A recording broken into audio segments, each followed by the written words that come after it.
నమస్తే అండి. ఈరోజు మంచి రెసిపీతో వచ్చేసి మీ గోదావరి అమ్మాయి. టమాటో రోటి పచ్చడి చేసుకుందామా?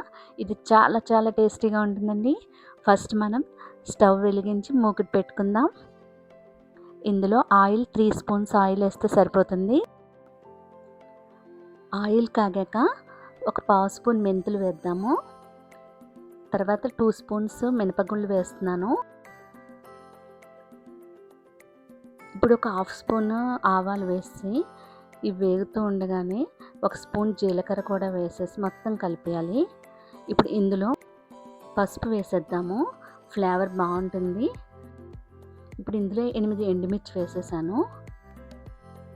ఇప్పుడు ఒక స్పూన్ ఇంగువ వేసేద్దాము. వెల్లుల్లి కూడా వేసుకోవచ్చు కానండి, దీనికి ఇంగువ అయితేనే బాగుంటుంది. ఇప్పుడు ఇంగువ వేసి మొత్తం వేయించేసి ఇప్పుడు ఒక 6 పచ్చిమిర్చి తీసుకుంటున్నాను.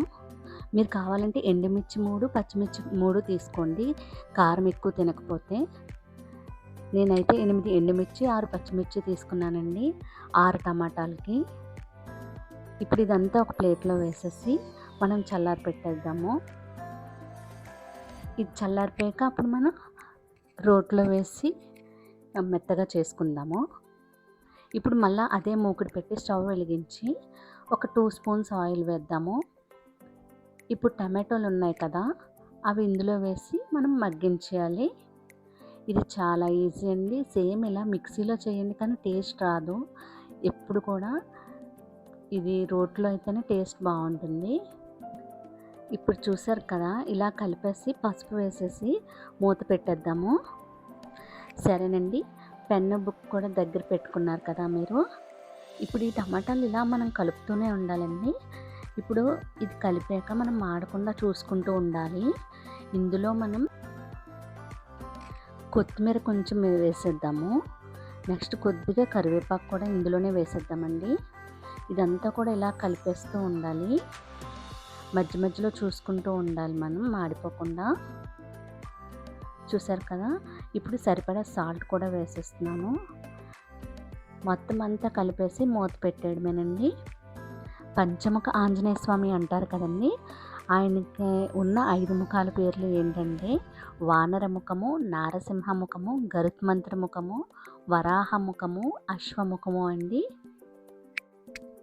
ఇవి నోట్ చేసుకుని పిల్లలకి తప్పకుండా చెప్తూ ఉండండి, వాళ్ళకి అన్నీ తెలియాలి కదా. ఇప్పుడు చూసారు కదా, ఇది మొత్తం ఇలా కలుపుతూ ఉండాలి మాడిపోకుండా.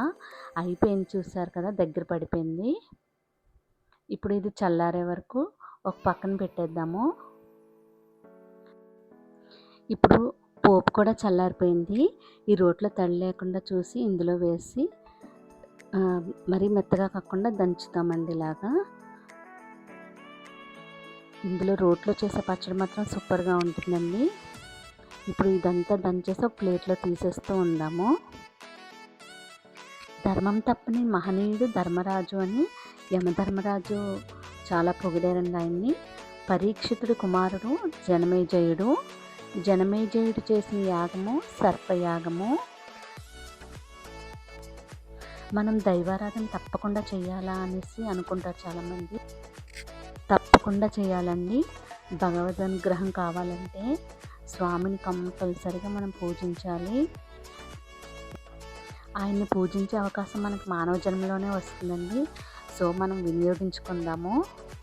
ఇప్పుడు చూసారు కదా, మొత్తము ఈ పొడి కూడా అంతా ఇలాగ దంచేసి ఒక పక్కన పెట్టేసి ఇప్పుడు టమాటాలు కూడా చల్లారిపోతాయి కదా, అవి కూడా ఇందులో వేసేసి మెత్తగా ఇలా రుబ్బేస్తున్నాను. అంతే. ఎలాగైనా మీకు మిక్సీకి దీనికి చాలా తేడా ఉంటుందండి, ట్రై చేయండి మీరు ఈసారి. ఇదంతా కూడా ఇలా తీసి మనం ఇందాక కారము కొంచెం మెత్తగా చేసాం కదా, అందులో వేసేద్దాం ఇది. సరేనండి, బుద్ధి అనేది ఎక్కడ ఉంటుంది అంటారు. మొత్తం జ్ఞానేంద్రియాలు 5 కదా, కర్మేంద్రియాలు 5.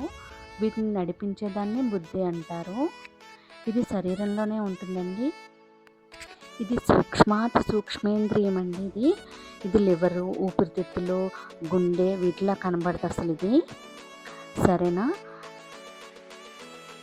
ఇప్పుడు ఇది మెత్తగా అయిపోయింది చూసారు కదా. ఇప్పుడు ఈ కారంలో వేసేసి మొత్తం 2 కూడా ఇలా కలిపేస్తున్నాను చూడండి. ముందు పోపు పెట్టిన కారం ఉంది కదా, అది టమాటో, అంతా కలిపేసి ఇప్పుడు మళ్ళీ ఒక్కసారి ఇందులో వేసి ఒక్కసారి ఇలా రుబ్బేద్దాము.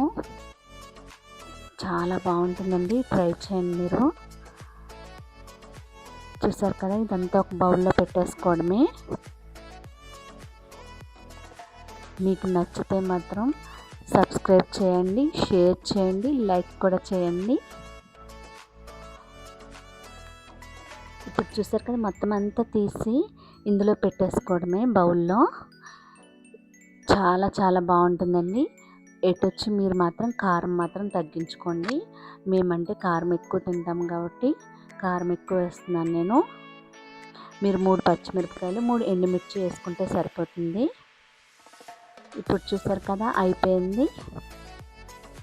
ఇది ఇడ్లీ చపాతీల్లో కూడా చాలా బాగుంటుందండి, తప్పకుండా చేసుకోండి. Please support me.